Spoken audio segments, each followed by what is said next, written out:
आप सभी का आपके अपने YouTube चैनल यूपीएससी इन्फो 24 में स्वागत है। तो दोस्तों, हम उम्मीद करते हैं कि आप सभी लोग स्वस्थ होंगे और खुश होंगे। फ्रेंड्स, ये जो वीडियो है ये पीजीटी नागरिक शास्त्र का भाग 91 है। तो अगर आप टीजीटी, पीजीटी, एलटी ग्रेड और जीआईसी की तैयारी कर रहे हैं तो ये वीडियो आपके लिए है। दोस्तों, हम वीडियो को स्टार्ट करते हैं। इसमें टोटल 10 क्वेश्चन है। अब देखना है कि आप लोग 10 में कितने सही कर लेते हैं। 10 क्वेश्चन है, स्टार्ट करते हैं 41 नंबर से। क्वेश्चन है फ्रेंड्स, स्त्री मताधिकार का प्रबल समर्थक कौन हुआ है? स्त्री मताधिकार का प्रबल समर्थक कौन हुआ है? ऑप्शन एक है, ए है हाब्स, ऑप्शन बी है लास्की, ऑप्शन सी है जे.एस. मिल और ऑप्शन डी है इनमें से कोई नहीं। तो आंसर जो हो जाएगा 41 का दोस्तों वह सी हो जाएगा, जे.एस. मिल। स्त्री मताधिकार का प्रबल समर्थक जे.एस. मिल को माना जाता है। तो आंसर आपका सी सही हो जाएगा।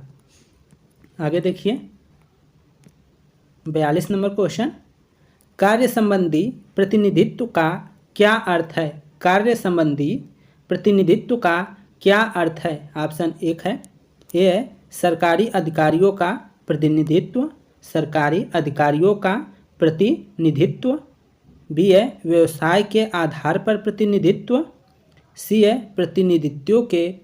प्रतिनिधियों के को कार्य करने के लिए स्वतंत्रता देना, डी ऑप्शन है प्रतिनिधियों के कार्य क्षेत्र को स्पष्ट कर दिया जाए। तो कार्य संबंधी प्रतिनिधित्व का क्या अर्थ है? तो आंसर 42 का जो हो जाएगा बी सही हो जाएगा दोस्तों। ठीक है, व्यवसाय के आधार पर प्रतिनिधित्व, कार्य संबंधी प्रतिनिधित्व का क्या अर्थ है? तो व्यवसाय के आधार पर प्रतिनिधित्व, ऑप्शन बी सही हो जाएगा। 43 नंबर क्वेश्चन है फ्रेंड्स, भारत में पृथक सांप्रदायिक प्रतिनिधित्व का प्रारंभ कब हुआ? भारत में पृथक सांप्रदायिक प्रतिनिधित्व का प्रारंभ कब हुआ? तो दोस्तों ये हुआ था 1909 के मार्ले मिंटो सुधार के द्वारा। दोस्तों ये क्वेश्चन जो है, ये नोट जो है सेट 90 अभी जो सेट कराए थे 20 क्वेश्चन जिसमें था, उस सेट में 40 नंबर का जो क्वेश्चन था उसका आंसर बी होगा। उसका आंसर शायद उसमें ए बताया गया है, वह गलत है। आंसर उसका क्या होगा? बी होगा, मार्ले मिंटो सुधार अधिनियम 1909। 1906 में आपका अलीगढ़ जो मुस्लिम लीग है, जो अलीगढ़ है उसका जो है मतलब अलीगढ़ मुस्लिम लीग की जो स्थापना की गई थी आगा खां और सैयद बंधुओं के द्वारा जो था, ठीक है, तो वो था। तो वो उस समय जब 1906 में मुस्लिम लीग की स्थापना हुई तो उसी के बाद क्या है, उनको अलग करने के लिए अलग प्रतिनिधित्व का चुनाव के माध्यम से मतलब वोट डालो और राज्य करो की नीति के परिणाम स्वरूप ही अंग्रेजों ने पहली बार पृथक सांप्रदायिक जो प्रतिनिधित्व का प्रारंभ किया वो किस अधिनियम के द्वारा किया था? तो मार्ले मिंटो सुधार अधिनियम के द्वारा किया गया था। तो आप इसको याद रखेंगे। ठीक है, ऑप्शन बी सही हो जाएगा। उसमें ए था तो वो गलती हो गई थी, उस गलती को इसमें सुधारा गया है। तो भारत में पृथक सांप्रदायिक प्रतिनिधित्व का प्रारंभ कब हुआ? तो आंसर हो जाएगा 1909 के मार्ले मिंटो सुधार द्वारा। एक फ्रेंड्स ने कमेंट कर हमको बताए थे, तो उन फ्रेंड्स को जो बताए हैं उनको हम तहे दिल से शुक्रिया। दोस्त आप लोग बताते रहिए गलतियों को, ऐसे बहुत नॉर्मल गलती थी, वैसे कोई भी पकड़ लेता, ये मिस्टेक हो जाता है, जो क्वेश्चन का सेट होता है आगे पीछे हो जाता है। तो ये था, ये तो बहुत हल्का क्वेश्चन था और लेकिन ये एक मिस्टेक बहुत भारी मिस्टेक थी, तो इसके लिए सॉरी सभी लोगों से। ठीक है, हमारा यही प्रयास रहता है कि आप लोग बता देते हैं और अच्छे लोग हैं, ये नहीं है कि सभी लोग पढ़ रहे हैं, सभी के पास दिमाग है। तो इसलिए क्वेश्चन को करते जाइए, जहाँ भी आपको त्रुटियाँ दिखे उसको कमेंट में ज़रूर बताइए। इससे क्या होगा कि अगले जो कोई दोस्त है उसका ना गलत हो पाए। ठीक है, तो हमारा यही प्रयास है कि आप लोग अपना पढ़ते रहिए, इसीलिए कहते हैं किताब से पढ़िए। हम लोग प्रैक्टिस सेट से कराते हैं, यहाँ पे टाइपिंग करने में हर चीज़ में गलती होती रहती है। तो आंसर जो हो जाएगा बी सही हो जाएगा, 43 का बी। आगे देखिए 44 नंबर क्वेश्चन, वह कौन सा विचारक है जिसे अनिच्छुक लोकतांत्रिकवाद कहा जाता है? वह कौन सा विचारक है जिसे अनिच्छुक लोकतंत्रवादी कहा जा सकता है? ऑप्शन एक है जेम वेंथम, ई बर्क, टी एच ग्रीन और डी है जे.एस. मिल। तो जो 44 का आंसर हो जाएगा वह डी सही हो जाएगा दोस्तों, जे.एस. मिल। वह कौन सा विचारक है जिसे अनिच्छुक लोकतंत्रवादी कहा जा सकता है? तो आंसर हो जाएगा J.S. मिल, ऑप्शन डी सही हो जाएगा। अगला है 45 नंबर क्वेश्चन।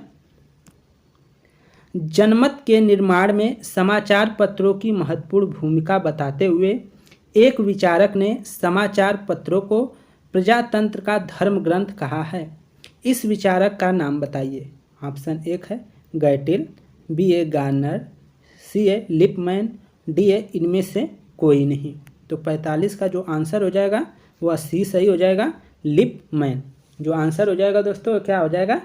सी लिपमैन। जनमत के निर्माण में समाचार पत्रों की महत्वपूर्ण भूमिका बताते हुए एक विचारक ने समाचार पत्रों को प्रजातंत्र का धर्म ग्रंथ कहा है।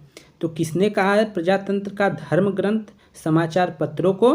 तो वह कहे हैं लिपमैन। लिपमैन महोदय द्वारा यह बात कही गई है। आगे देखिए 46 नंबर क्वेश्चन।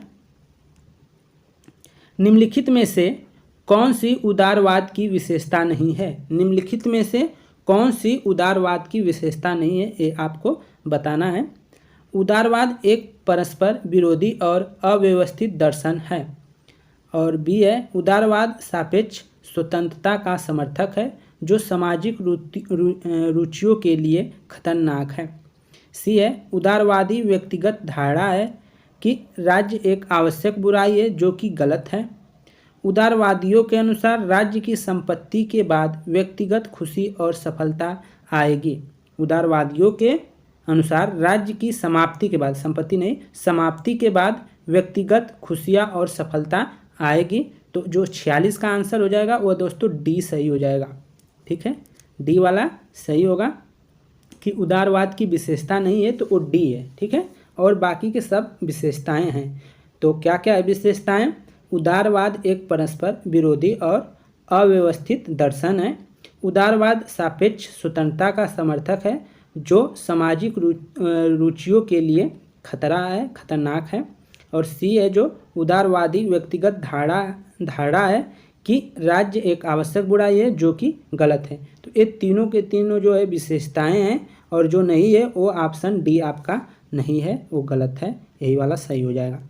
47 नंबर क्वेश्चन देखते हैं।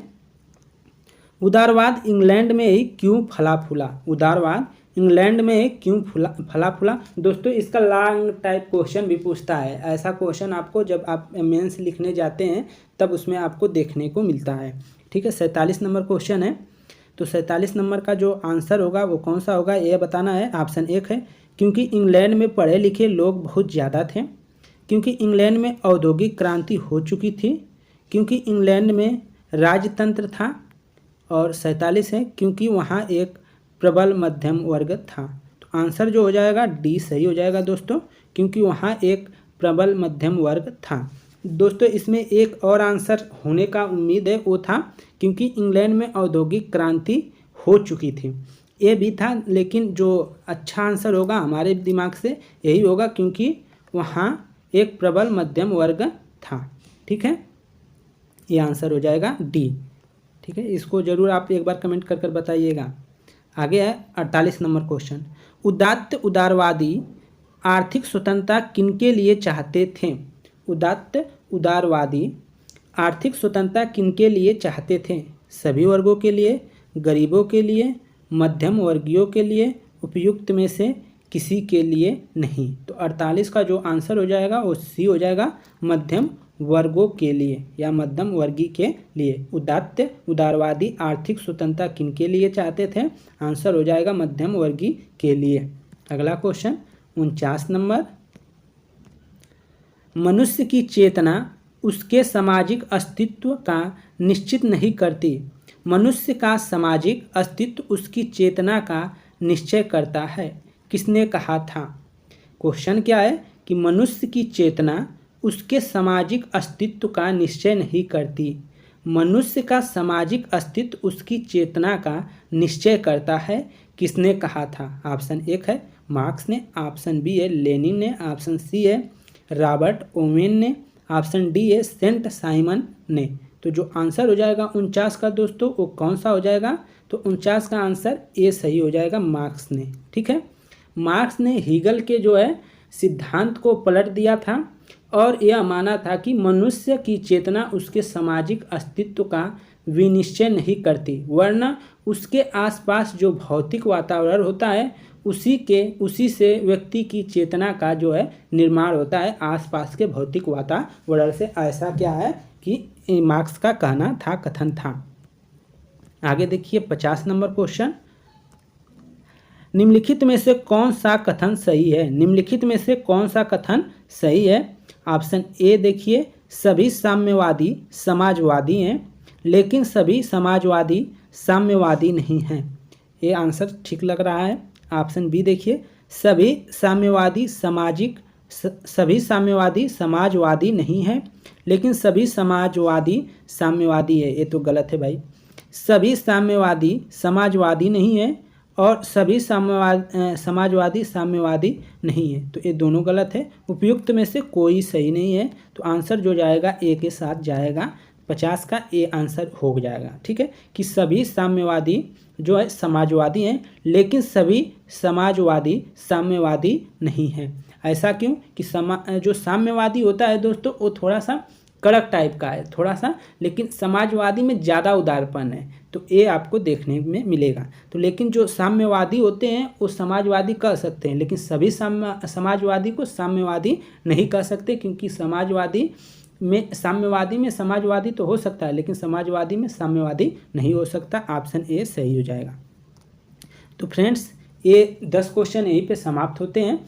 हम उम्मीद करते हैं कि ये वीडियो आप लोगों को पसंद आई होगी। दोस्तों, ऐसा प्रैक्टिस सेट है कि जो आप लोगों को एक मतलब चैलेंज कर रहा होगा, ऐसा क्वेश्चन आपको जल्दी नहीं मिलेगा। इसमें चैलेंजिंग है, इसमें क्वेश्चन आपको देख रहे होंगे कि क्वेश्चन का जो बनावट है, क्वेश्चन का जो है वो लेवल एक हाई लेवल का है। इसमें से आप बहुत से क्वेश्चन नहीं कर पाएंगे, तो क्वेश्चन को आप बार बार देखिए, अच्छे से देखिए, लोगों को शेयर करिए, कमेंट करिए, और जो गलतियाँ हैं उसको खुल कर बताइए, क्योंकि गलतियों से हम लोग को सीखना है। ठीक है, हम लोग स्टूडेंट हैं तो हमको सीखना पड़ेगा। आप भी स्टूडेंट हैं, हम भी स्टूडेंट हैं।